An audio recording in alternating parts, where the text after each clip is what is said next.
がここにいるうちの本物のスクールスポーツのために行こうぜベイビーバンこの国は気をつけて、現実になることがありますからね。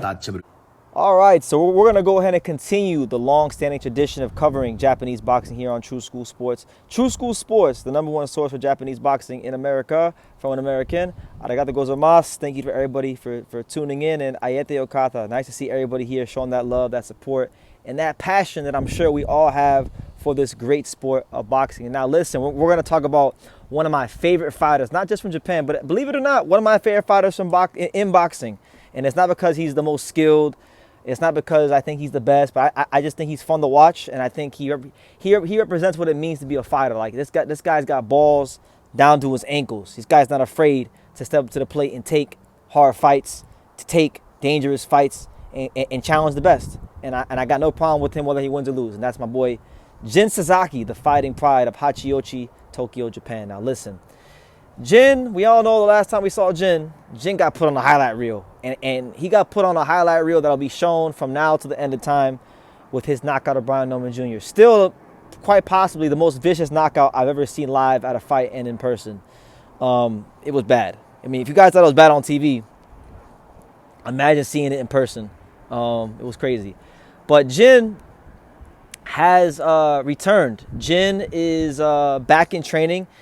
He has formally announced that he is training once again at the Hachiochi Nakaya boxing gym, and he's made his intentions very clear. He said, "Look, I saw what and where my weaknesses are, and I'm still determined to become the first Japanese fighter in history to win a world title." So look.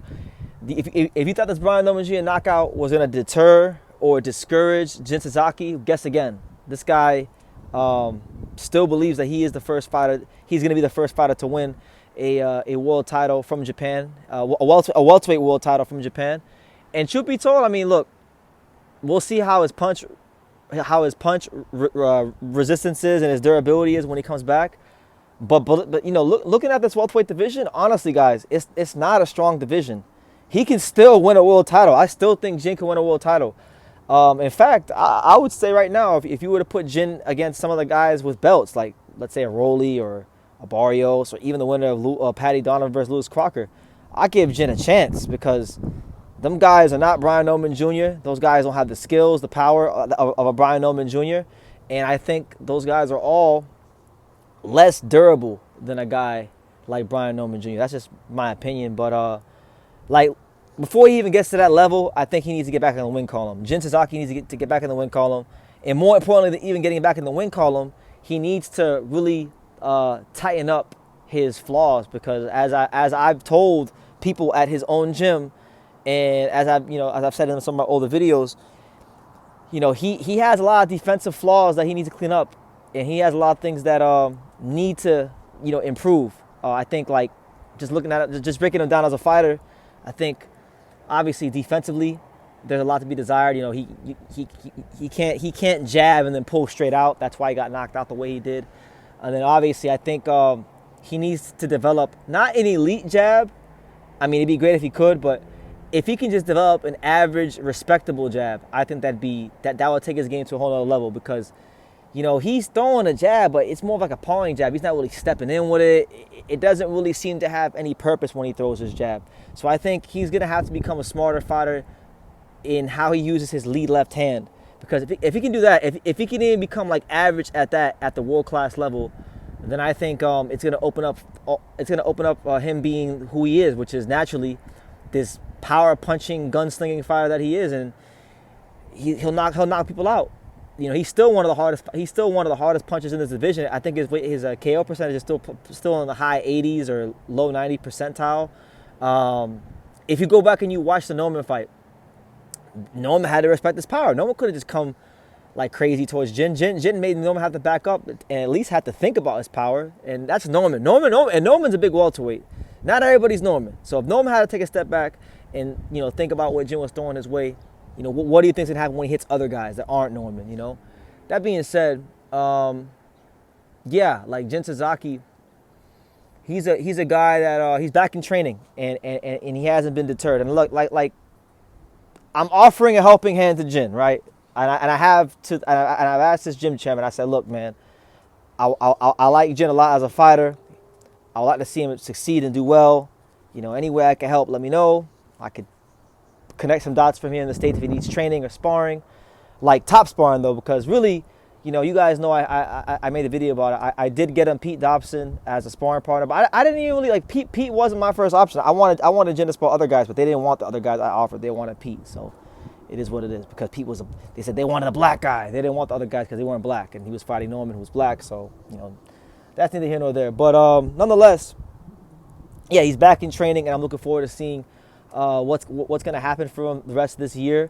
I would like to see Jin Sasaki probably take a little more time off. I don't think Jin should probably fight till March or April next year, honestly. I think from now till whenever he fights, he should just be working on his weaknesses, and he shouldn't probably fight till March or April. I would like to see him get close to, if not a full year of recovery, because that was a big-time knockout, and at the end of the day, you have to look after his health. Jin's been in some fights. Like, Jin's been in some wars. And, you know, punishment is really high in his career. So I think at this stage, the big task is, you know, developing the other areas of Jin Sasaki's skill set so that he can be just more than a gunslinging power puncher. It's fun to watch. It's great to watch when you're coming through the ranks of Corkin Hall and Japanese boxing at the domestic level. But when you talk about fighting guys on the world level, that it's just not going to fly. So he has to become a more sophisticated fighter, a better fighter, and a smarter fighter. But that's the news, guys. I don't want to ramble for too long because I love Jin, and I could ramble on for a lot. But let me know what you guys think. What do you guys think about Jin Sasaki returning back to training? And if you guys were let's just say if you guys were his manager, if you guys were his matchmakers, what do you think would be a good comeback fight? What route do you think he should go? Personally, I would like to see Jin go the IBF route. I think, you know, Jin's not a big welterweight, so the IBF 10-pound rehydration clause won't affect him. And on top of that, you know, the guys that are about to fight for the title are Paddy Donovan and Lewis Crocker. And I like that match for Jin. I think that's a very favorable match for Jin, the winner of that fight. He could knock out either one of those guys. But he has to continue to improve and minimize those weaknesses he has in his skill set, because they're very big. But nonetheless, guys, let me know what you think in the comments down below. Make sure you guys take the time to subscribe. And like I say in every single one of these videos, you can love me or you can hate me, but I'm just a kid from Daniel. So until next time, take care, guys. Thank you for watching another video on the untouchable True School Sports Empire. For more great boxing content just like this, make sure you guys stay tuned and subscribe.